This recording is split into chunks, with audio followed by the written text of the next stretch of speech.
Welcome back, or just welcome. I'm Lizzie Frizzle, and this is the Recap Corner.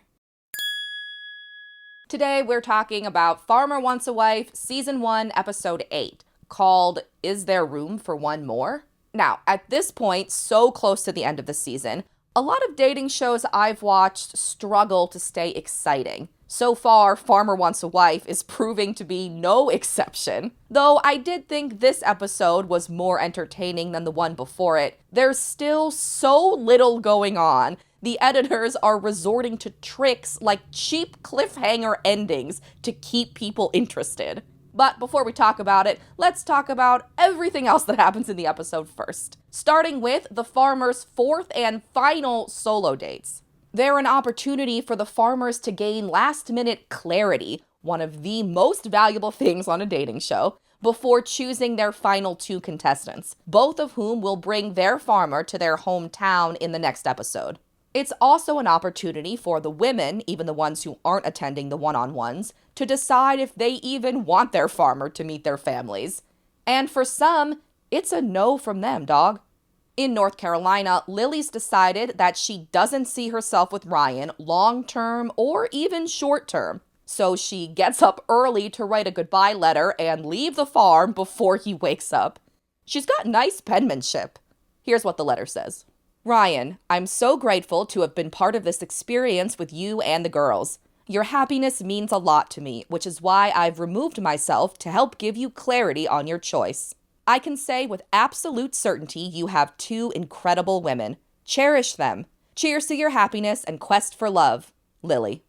Now, when Ryan finds the letter later and reads it to camera himself, Lily's line about the other two women being incredible is cut out.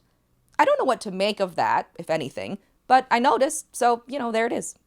Ryan says he's disappointed by Lily's departure, but he's so stoic, it's hard to tell how he really feels, if at all. He checks in with the Sarahs, who are now his final two contestants by default. Unsurprisingly, they're also unmoved by Lily's exit, since it made them his final two contestants by default. So the segment proceeds with Ryan and Sarah V's solo date. They head to a vineyard, then talk on some rocks. But I can't focus on anything they say because I'm so distracted by the ridiculous amount of unbuttoned that Ryan's shirt is. Upon a rewatch, I learned that Ryan doesn't know if he should listen to his heart, his head, or his gut. But some, or all of them, are telling him that Sarah V is someone he could date long term. Then they kiss, because of course they do, it's Ryan. In Tennessee, Alan takes Cassidy Joe canoeing down a river. Right away, we learn, thanks to Detective Cassidy Joe's abrasive investigation style, that Alan's brought other women to the river in the past, but never canoeing and never in the same spot where he's brought Cassidy Joe. Am I the first girl you took canoeing on this river, though? Oh, no. In this spot? Yeah, Does that count? All right, we'll let it count today. We'll talk about that. Good. I expected that reveal to just be like a cute moment of bickery banter at the start of their date, but it turns into a bigger plot point thanks to Cassidy Joe's trademark relentlessness. I said, do you normally take girls out canoeing on this river? How more straightforward could I have been about that? And No, you said, have you ever taken a girl? Yes. And I have. I've been on this river with a girl. In a canoe? Just, No, not in a canoe. like, let's go down the river, babe. No. Okay, that's all I needed, but now... What? Nothing. I'm just looking where I'm going. The bicker banter continues down the river and after, while Alan and Cassidy Joe sit in camping chairs and talk. She even threatens to push his chair over. You know, I told you the other day, like, I'm so comfortable in silence, too. Yeah. For sure, yeah. Why'd you laugh like that? I don't know that unless you're sleeping, I haven't heard you in silence since you've been here. I'll do it, too.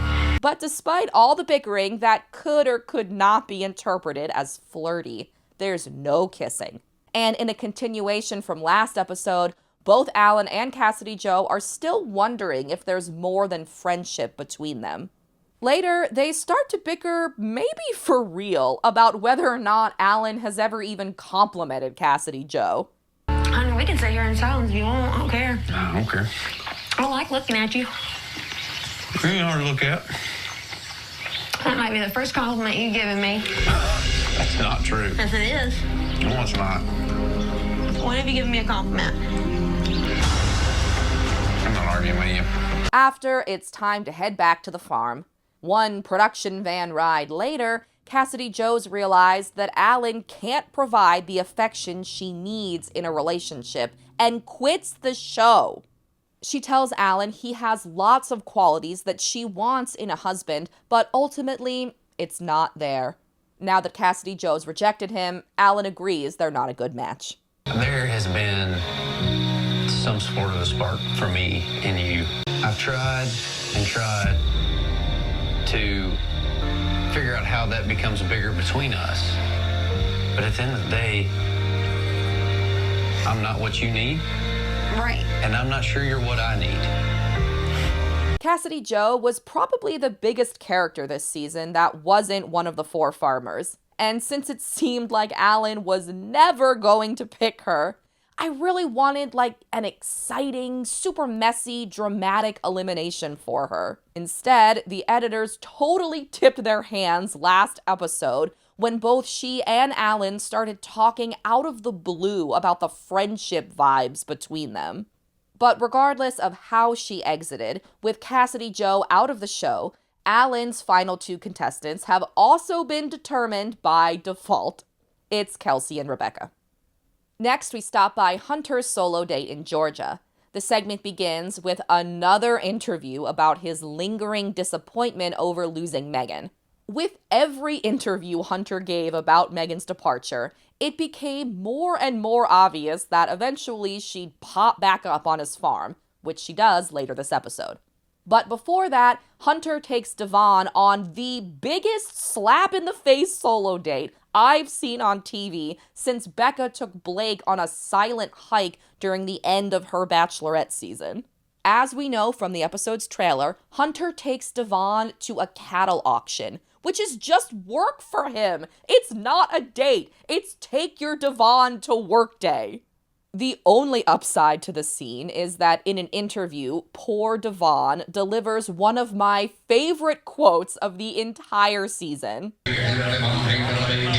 It's hard to kind of make a move when he's so invested trying to buy his cattle.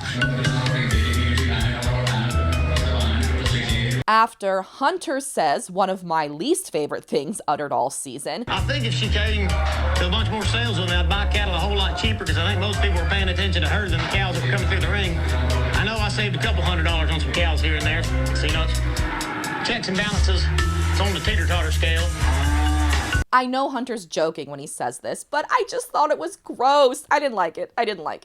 I also didn't like that Devon's only smidgen of a real solo date comes in the form of a picnic outside the auction house. Where's the effort? And I'm talking to production, not Hunter.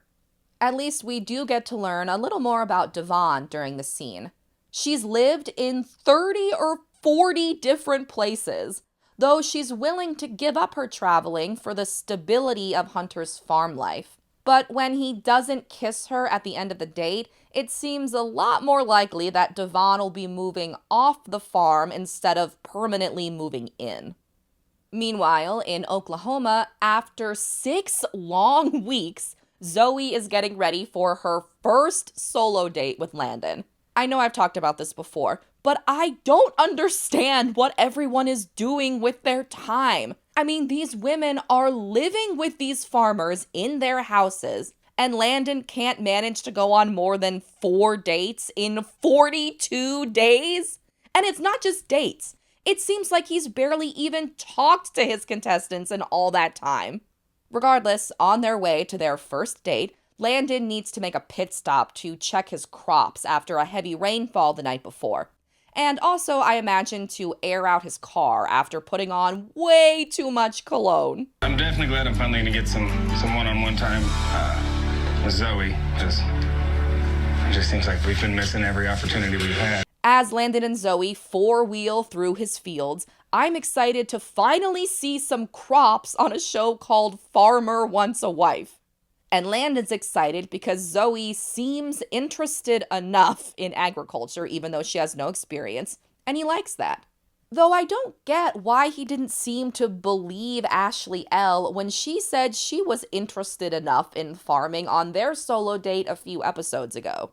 I thought an entire date dedicated to four-wheeling seemed like fun, but instead Landon and Zoe head on to their actual date, which is drinks at a bar?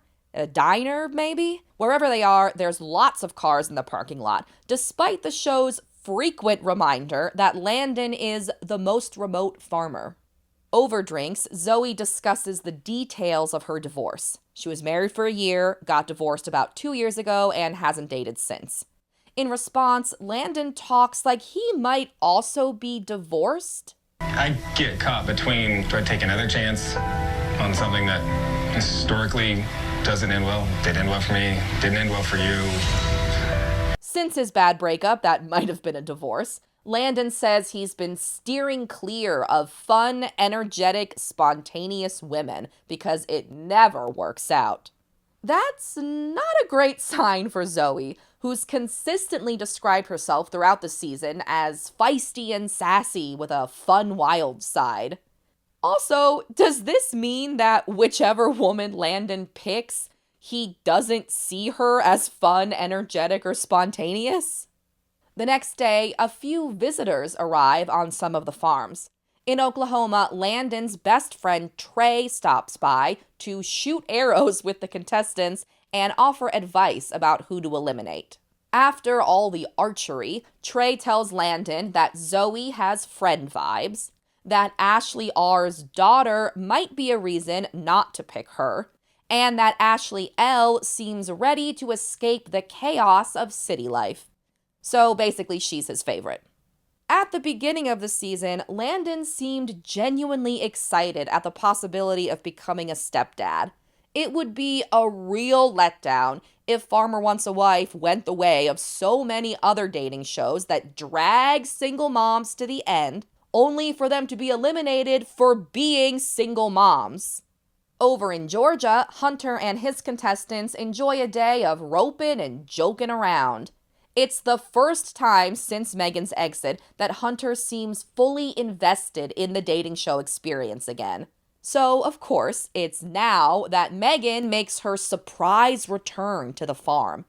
She shows up driving herself in a production van, and I think she might have stopped to get her hair done on the way. When Hunter realizes that it's Megan who's just pulled up, it looks like he wants to run to her, but he restrains himself. He can't resist kissing her, though. Meanwhile, in the background, his other contestants, especially Devon, aren't as happy as Hunter, if you can believe that. I just threw a curveball at everything. Well, I started to see if there's something there still, and I really didn't want to because of my grandfather, but my grandmother said he would want you to. How does it seeing Megan return? Great. Yeah.